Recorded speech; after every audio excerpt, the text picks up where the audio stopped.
आज का हमारा टॉपिक है 11th क्लास में ब्रेन। ह्यूमन ब्रेन के स्ट्रक्चर और फंक्शंस के बारे में आज हम डिस्कस करेंगे। जो ब्रेन होता है उसके लिए एक वर्ड और यूज़ होता है, एनसेफेलॉन। जो ब्रेन होता है वो सेंट्रल इंफॉर्मेशन प्रोसेसिंग ऑर्गन होता है हमारी बॉडी में। उसका मेन काम क्या होता है? कमांड करना और कंट्रोल करना सिस्टम को। ये कंट्रोल करता है सभी वॉलेंट्री मूवमेंट्स जो हमारी बॉडी में होती हैं, हमारे बॉडी को बैलेंस करता है। जो इनवॉलेंट्री ऑर्गन्स होते हैं, यहाँ तक कि ये उनके फंक्शंस को भी मॉनिटर करता है, जैसे लंग्स, हार्ट, किडनी, हमारी भूख, प्यास, ब्लड सर्कुलेशन। इन सभी कामों को कमांड और कंट्रोल करने में ब्रेन का ही रोल होता है।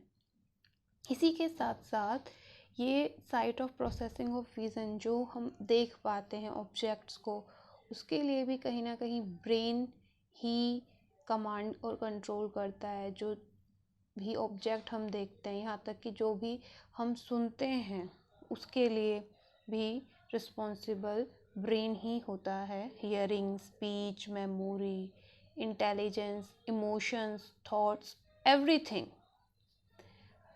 तो जो ह्यूमन ब्रेन होता है, सबसे पहले ये कहाँ पर प्रेजेंट होता है? स्कल जो होती है उसके अंदर एक क्रेनियल कैविटी होती है, या फिर हम क्रेनियम कह सकते हैं। अब बॉक्स होता है बोन्स का बना हुआ, ये उसके अंदर होता है, ताकि वो बॉक्स क्या करता है? ब्रेन को प्रोटेक्ट करता है फॉर मैकेनिकल इंजरी से।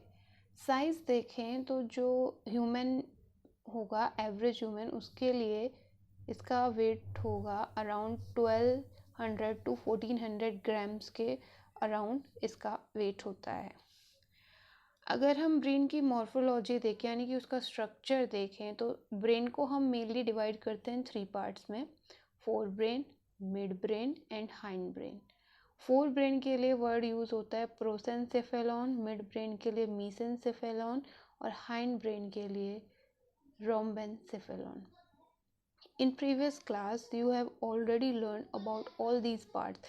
आप पहली क्लास, इससे जो आपकी पहली क्लास थी उसमें इस सब के बारे में पढ़ चुके हैं। फोर ब्रेन जो मेनली मेमोरी, आपकी सेंसेशन, इंटेलिजेंस, क्रिएटिव आइडियाज़, इन सब चीज़ों के लिए फोर ब्रेन फंक्शन करता है, या फिर फोर ब्रेन डील करता है आपकी थॉट्स, इमेजिनेशन, इन सब के लिए। इसमें आपका सेरिब्रल हेमिस्फीयर, जिसे सेरिब्रम कहते हैं, डायनसेफेलॉन, जिसके अंदर हाइपोथैलेमस, एपिथैलेमस और थैलेमस आते हैं। मिड ब्रेन फोर ब्रेन और हाइंड ब्रेन के बीच में प्रेजेंट होता है। इसके पास सेरिब्रल पेडंकल्स फाइबर्स होते हैं। लास्ट में हाइंड ब्रेन आता है, इसके पास 3 पार्ट्स होते हैं: सेरिबेलम, पोन्स, मेडुला ऑब्लांगाटा। तो पहले हम ब्रेन का एक बार डायग्राम देख लेते हैं ताकि आसानी हो आपको पढ़ने में। This is the diagram of brain. जो सेरिब्रम होता है वो ब्रेन का सबसे मेजर पार्ट होता है। Cerebrum is the major part of the brain.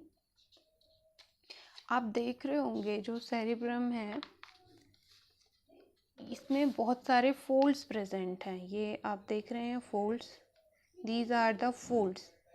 There are many folds are present in the cerebrum. सब जो सेरिब्रम की सरफेस होती है, लेयर ऑफ सेल्स जो सेरिब्रल हेमिस्फीयर को कवर करती है, उसको हम बुलाते हैं सेरिब्रल कॉर्टेक्स। सेरिब्रल कॉर्टेक्स इसे हम कहते हैं, जो इसे कवर करती है। उसके बाद जो सेरिब्रल कॉर्टेक्स है, जो लेयर इसे कवर कर रही है, उसको हम क्या कहते हैं? Cerebral cortex. ये जो फोल्ड्स हैं, फोल्ड्स को हम बुलाते हैं गायरी, और सिंगुलर अगर फोल्ड्स हो तो उसको हम बोलेंगे गायरस। तो एक फोल्ड के लिए क्या वर्ड यूज़ होता है? गायरस। गायरस वर्ड यूज़ होता है। जो एक फोल्ड है, आप देख रहे हैं ये जो डिफरेंट टाइप्स ऑफ अलग अलग फोल्ड्स प्रेजेंट हैं यहाँ पर, तो इनमें ये जो डिप्रेशंस आप देख रहे हैं, जो गहराई जा रही है बिटवीन देम, फोल्ड्स के बीच में जो डिप्रेशन होता है वो होती है सल्क्यूअस। क्या होता है? सल्क्यूअस। गायरस फोल्ड्स के लिए होता है, और गायरस के बीच में जो डिप्रेशन प्रेजेंट होता है, जैसे कि ये हो गया सल्कस। और ये सिंगुलर सल्कस है, ज़्यादा डिप्रेशंस होंगे तो उसके लिए वर्ड यूज होता है सल सी या सल्की। अगर 3 जो हो डिप्रेशन प्रेजेंट हो, 3 डिप्रेशंस आर प्रेजेंट, तो 3 डिप्रेशंस के लिए वर्ड यूज होता है फिशर्स। और ये जो फिशर्स है ये क्या करते हैं? ये जो सेरिब्रल हेमीस्फीयर है, सबसे पहली बात, जो सेरिब्रल हेमीस्फीयर है ये डिवाइड होता है इनटू 2 हाफ्स में। ये 2 हाफ्स में बटा हुआ होता है। लेफ्ट सेरिब्रल हेमीस्फीयर और right cerebral hemisphere is divided into 2 part. Left cerebral hemisphere और राइट सेरिब्रल हेमिस्फीयर में ये डिवाइड होता है। तो ये जो फिशर्स होती हैं ये क्या करती हैं? ये ब्रेन के जो हेमिस्फीयर है, राइट और लेफ्ट, उसको भी 4 लोब्स में, 4 लोब्स में डिवाइड करती है। आपको कुछ इस तरीके का दिखेगा। ये 2 लॉन्गिट्यूडनल पार्ट से डिवाइडेड है, लेफ्ट सेरिब्रल हेमिस्फीयर और राइट सेरिब्रल हेमिस्फीयर। तो आप इसमें क्या देखेंगे? जो ये डिप्रेशंस हैं ये डिवाइड कर देती हैं एक ही हेमिस्फीयर को 4 लोब्स में, frontal lobes, parietal lobes, occipital lobe, एक और होती है टेम्पोरल लोब, वो नीचे देखिए। फोल्ड्स आर गायरी, सिंगुलर के लिए गायरस, और जो डिप्रेशंस इनके बीच में प्रेजेंट हैं वो सल्की, और सिंगल हम क्या बोलेंगे? सल्कस। तो इस तरीके से जो सेरिब्रल हेमिस्फीयर है वो डिवाइडेड होता है into 4 lobes, frontal lobes, parietal lobes, occipital lobes and temporal lobes. इसके बाद ये है सेरिब्रल हेमिस्फीयर, ब्रेन का सबसे लार्जेस्ट पार्ट होता है। डीप क्लेफ्ट इसको 2 पार्ट्स में डिवाइड करती है, लेफ्ट में और राइट में। इसके पास 4 लोब होते हैं, हर एक के पास, जिसकी लेफ्ट फ्रंटल लोब होगा, राइट फ्रंटल लोब होगा, और इन सभी के अलग अलग फंक्शंस होते हैं फ्रंटल लोब्स के। जैसे फ्रंटल लोब का मेन काम किस में होता है? मूवमेंट में, इंटेलिजेंस में, रीजनिंग में, इस तरीके से ये काम करता है। इन सभी के अलग अलग फंक्शंस होते हैं।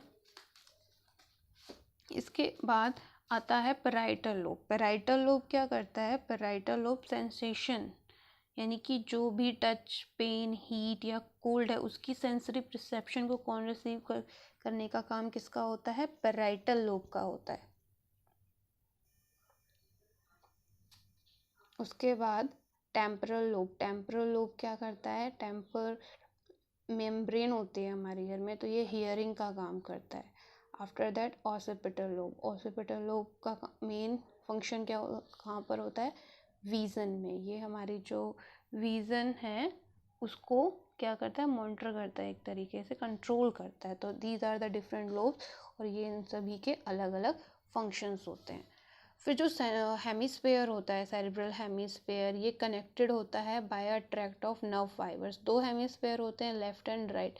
ये किससे जुड़े होते हैं? कॉर्पस कैलोसम से ये जुड़े होते हैं। देखिए ये रहा डायग्राम में, कॉर्पस कैलोसम, ये इससे जुड़े होते हैं। लेयर ऑफ सेल्स जो कवर करती है सेरिब्रल हेमिस्फीयर को, उसको हम क्या बोलते हैं? उसको हम बोलते हैं सेरिब्रल कॉर्टेक्स बोलते हैं। तो मेनली जो 4 ब्रेन होता है और उसमें cerebrum is the major part, इसका मेन काम क्या होता है? रिसीव करना सेंसरी इम्पल्सेस को, साथ ही साथ ये क्या करता है? मोटर इम्पल्सेस को भी इशू करता है। ये साइट होती है intelligence, memory, will, thinking, learning, emotions, इन सब की ये साइट होती है। उसके बाद नेक्स्ट आता है डायनसेफेलॉन, 4 ब्रेन में ही।